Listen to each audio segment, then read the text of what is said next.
You are listening to Waffle, the bite-sized podcast with Paul Jenkins. First broadcast on Rossendale Radio on the 10th of January 2021. This week, Paul talks to Andy West about his work as a broadcast journalist, appearing on Big Brother, and about his brand new book, The Spirit Engineer. 104.7 Rossendale Radio. Welcome to the Waffle Hour. My name is Paul Jenkins. It's 7 minutes past 5, and each week we speak to people who are involved with words, and sometimes they might be writers, sometimes they might be performers, sometimes they may have been involved in some sort of television work, sometimes they're involved in broadcasting themselves, and this week my guest is involved in pretty much all of those things. Andy West, good afternoon, how are you? I'm good, thanks. Yeah, it's great to be on Rossendale Radio. Where is Rossendale? Rossendale. Well, there you go. There's the first question. This is because I'm usually asking the guests, and where are you in the world? Rossendale. We're nestled very sort of tucked between Manchester and the rest of Lancashire. We're kind of like the good bit that gets the best of both worlds. Right. Okay. Are you anywhere near? You're near Preston, aren't you? We're not a million miles away from Preston, so just a little bit down the M6. You do hop along the 65 to get there. But you're a person who's based in a variety of places when we can travel around, of course. Well, yes, I suppose so. I grew up in Milton Keynes, and then went to university in Preston, which is why I was interested. So was that University of Central Lancashire? UCLan, indeed. And had a great time there. That was an amazing thing, actually, for me at 18 years old, to go from Milton Keynes, which, if people don't know, is a very kind of modern-y, roundabouty, not much history type place. Concrete cows and all that. Concrete cows, famous for the concrete cows. I used to actually live literally about 10 minutes walk away from the concrete cows. I used to jog past them regularly, and they're every bit as repulsive in real life as they are in the postcards. Excellent.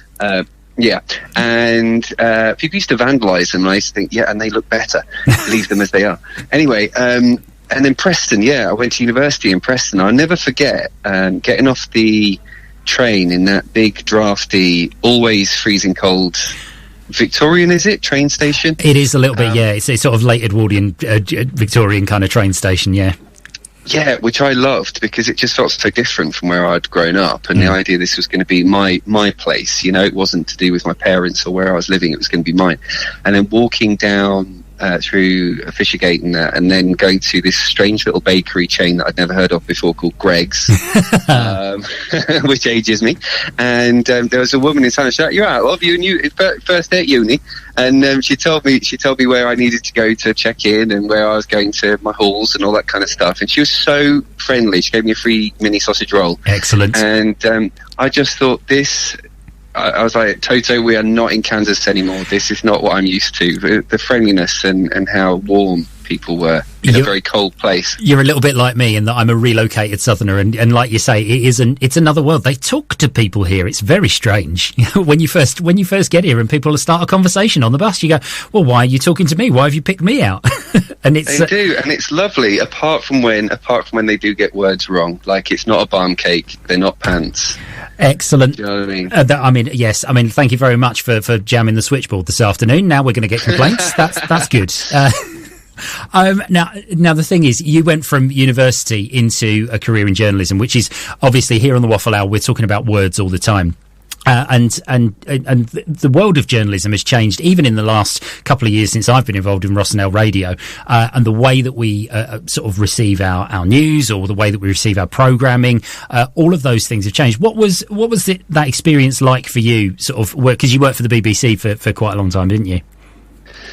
I did. So my first ever radio work was it was called Red Rose, but actually when I went there it was Rock FM, so that was a commercial station in Preston. Then that was just I was working on the team that programs in when the adverts play out and in what order, and I ended up getting sacked because I spent no time doing that job and I was terrible at it. They literally sacked me. Excellent. That's one for the CV.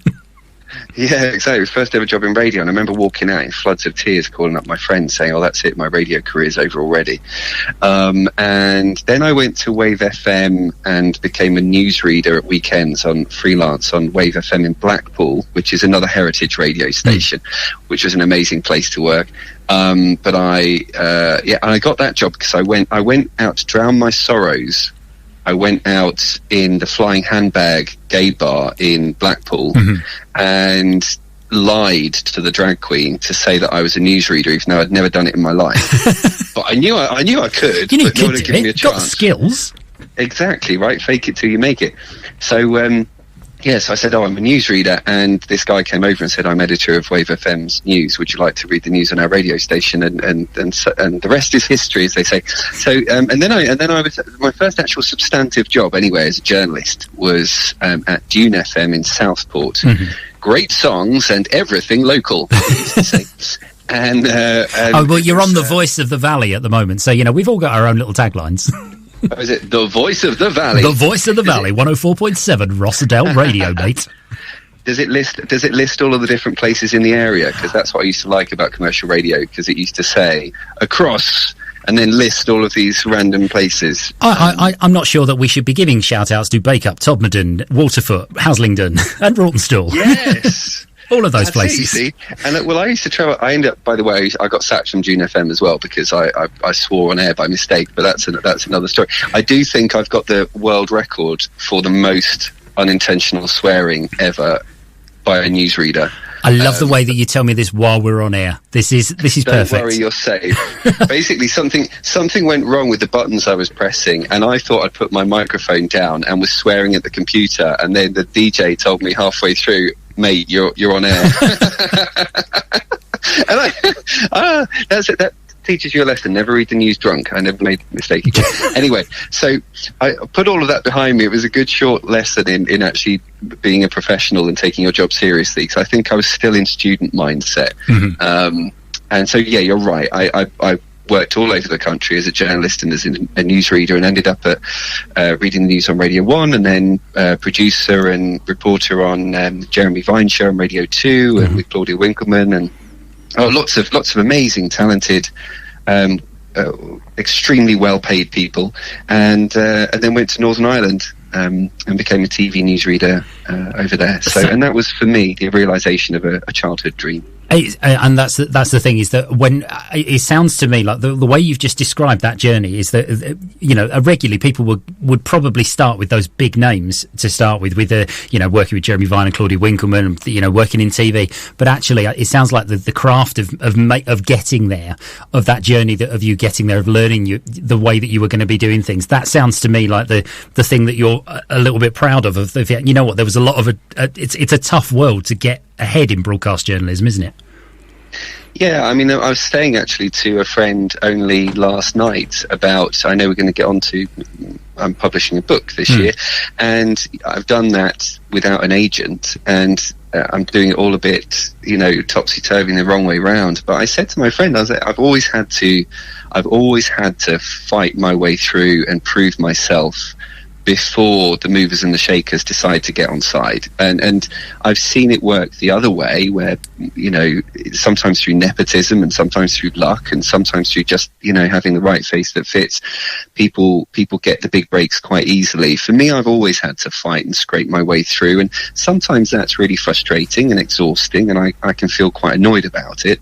But looking back, it's not something I would change, because by fighting your way to where you need to go, when you get there, yes, you appreciate it more, but you're also so much better qualified to do it. And the toughness that I had, the qualification that I had to be a TV reporter and to do those things that I was doing, to stand in court and report on court stories and very complicated, to use words, since that's what people listen to your show about, in a way that is clear and concise and accurate.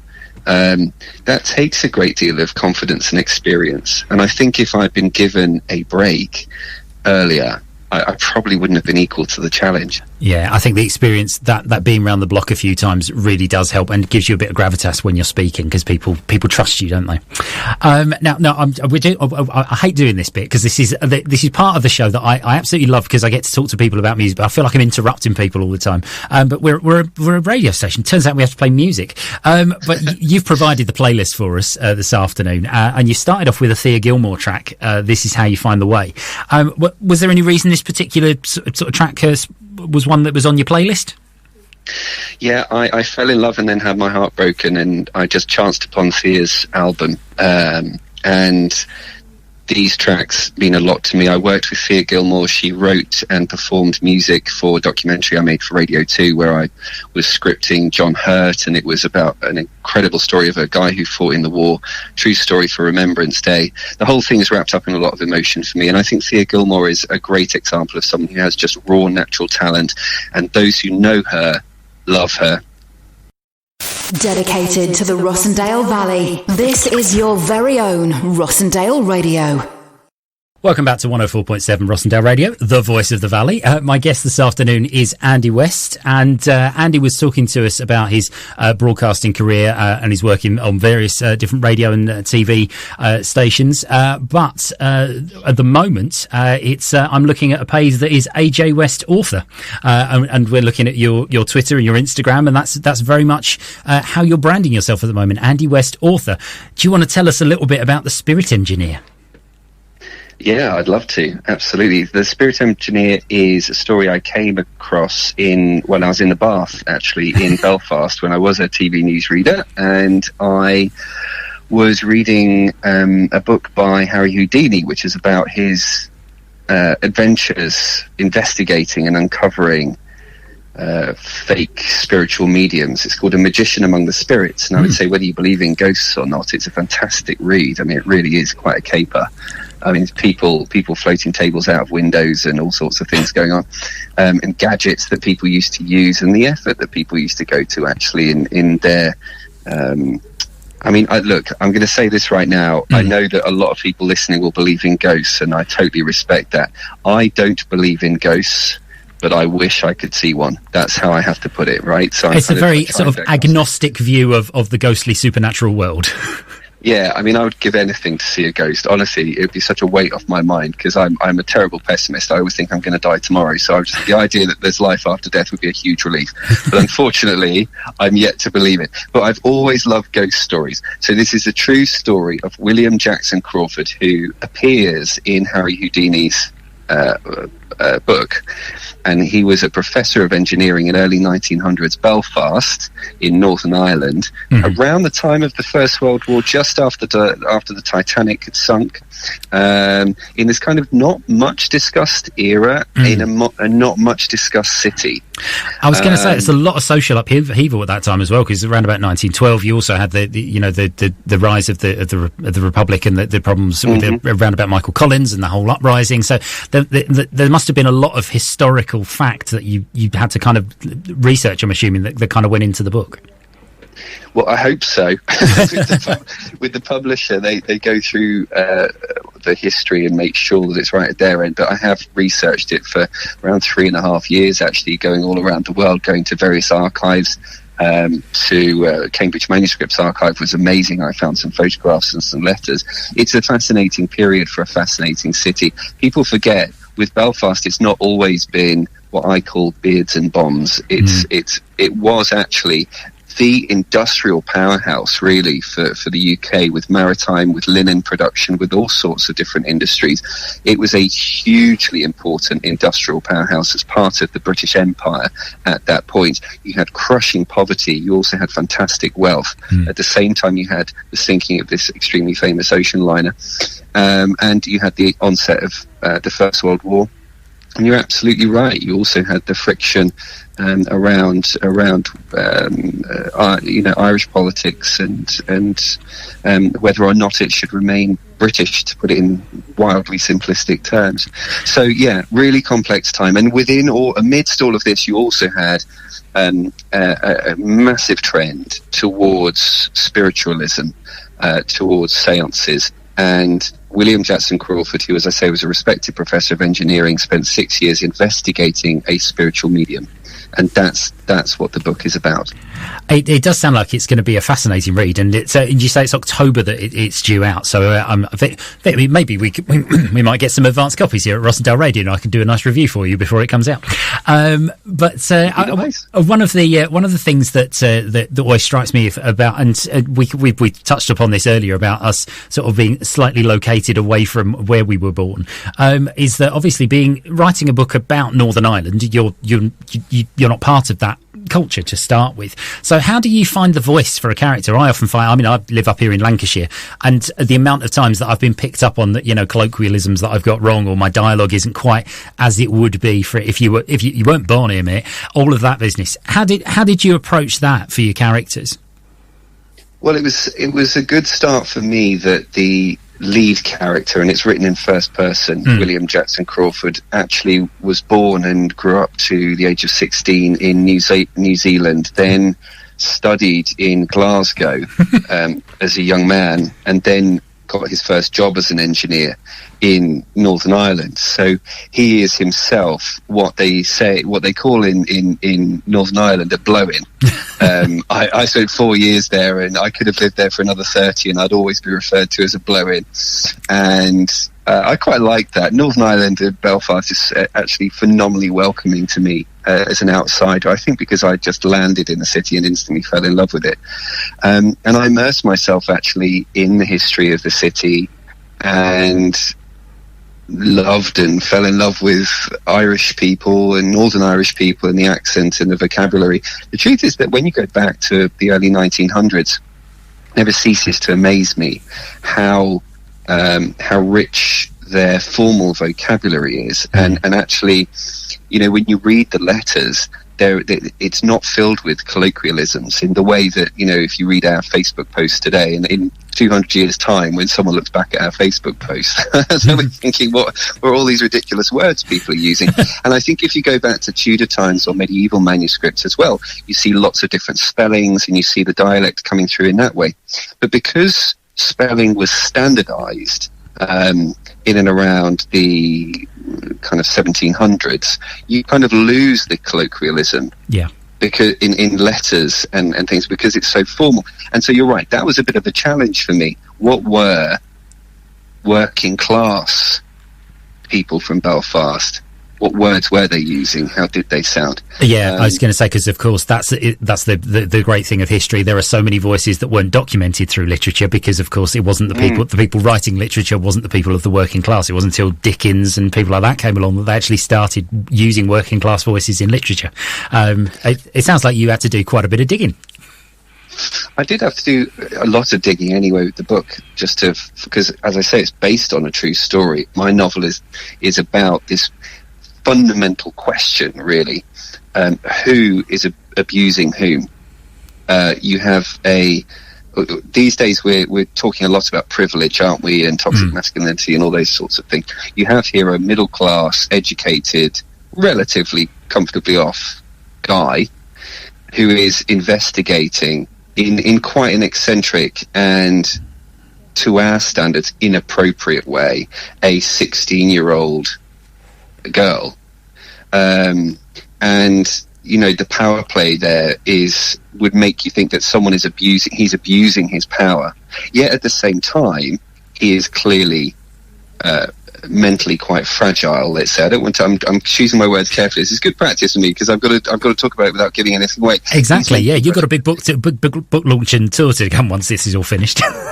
So the question is he abusing her, or is she abusing him? Because actually these ghost voices are manifesting in this dark attic above a shop in a very poor part of Belfast, with the booms and gunshots ringing out in the background. He's sitting there hearing these voices that may or may not be from his past. And so as a reader, what I want you to be thinking is, first of all, who's creating these voices? Is it the spirits, or is it someone else in the room? And if so, who? So there's almost an Agatha Christie-esque element there as a whodunnit. Well, there you go. That's who's doing it instead. Yeah, that's a level to elevate the book to. It's we're Agatha Christie-esque now, right? I'm definitely interested. The Spirit Engineer is going to be out in October, and we're looking forward to that. So we'll keep an eye on the launch and about what's going on there. And it's Duckworth Books, I think, is the publisher, isn't it? So we'll make sure that listeners are kept fully informed of that as and when it comes about. We're going to take another new music break now. And we're heading into the world of the musical theatre now. And Sophie Lord is outside. She's prepping her show from stage to screen. She's going to be on just after us at 7:00 this evening. So this is a nice little prelude for her this evening. I'm hoping she hasn't got any Oliver on her playlist. Is that she's got one. It's not. She's nodding at me from outside the studio. But you've gone for As Long As He Needs Me. I have. I love this track so much. I think it's the first time I read a book, saw the film, saw it on stage, and I absolutely adore this song. My husband, who by the way was William in Goodnight Mr. Tom, the little boy, if people love that film, he's got a fabulous voice and he sings this song beautifully, so it means a lot to me. Oh, well, we had so many different versions of it on the system. We went for the Shirley Bassey version, if that's okay with you. That'll do. It's Shirley Bassey, As Long As He Needs Me. Like us on Facebook. Facebook.com/Rossendale Radio. And follow us on Twitter @Rossendale Radio. Proud to be your local radio station. 104.7 Rossendale Radio, Lancashire.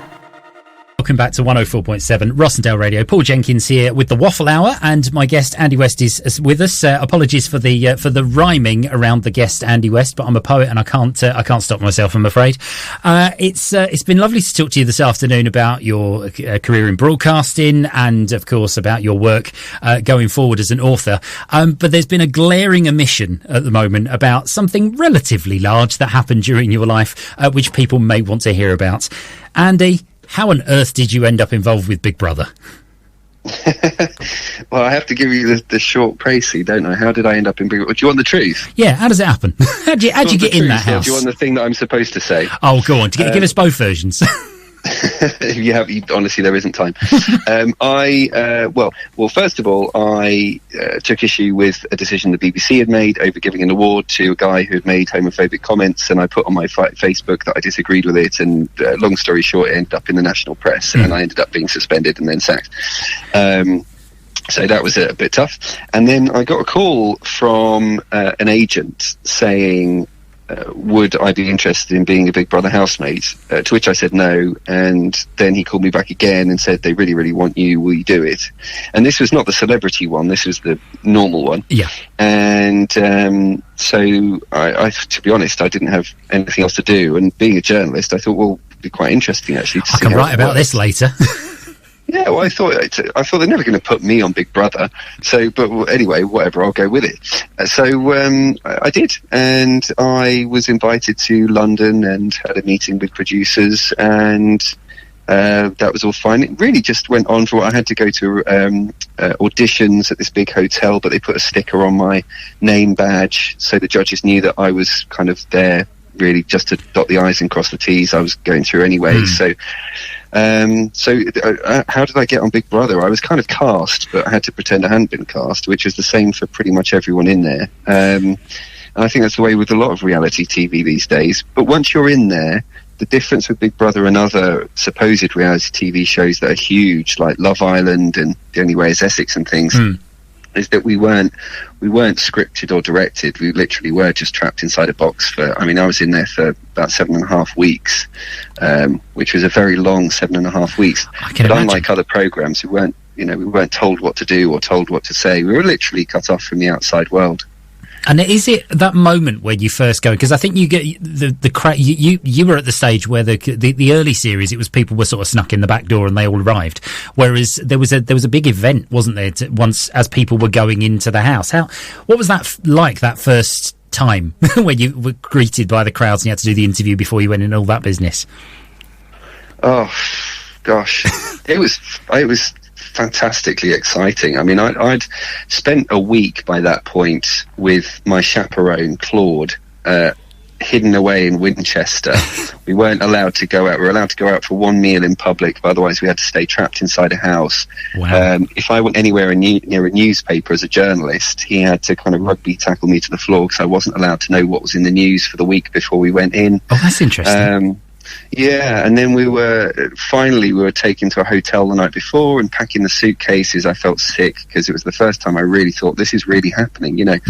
And we had to put tape all over all the brand names on all of the cigarettes because I was a smoker at the time, and the shower gel and everything. And then you were driven with these noise cancelling headphones, and I was kind of led with a blindfold up these stairs. Felt my feet clanging on the ringing metal, you know, and then the next thing I know, the headphones are lifted off, the blindfold's taken off, these two cheap plywood doors open, and this extraordinary roar hits me like a thunderstorm, and these bright lights and faces, and Emma Willis standing there with a microphone. That's amazing. Just it's akin to a hostage situation. There's no doubt about it. It's, you know, completely disorientating. I suppose it's the whole point of the show is to make it psychologically a little bit uneven for you.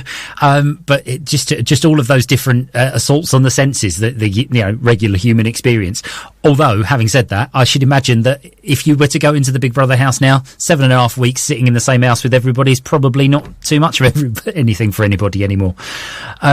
It must have just been, sort of 7.5 weeks. It's also, you obviously did pretty well on it. Does that, I often wonder, does it make the contestants really feel bad if they only make it a couple of weeks? Does it really have that kind of effect that the public haven't liked you?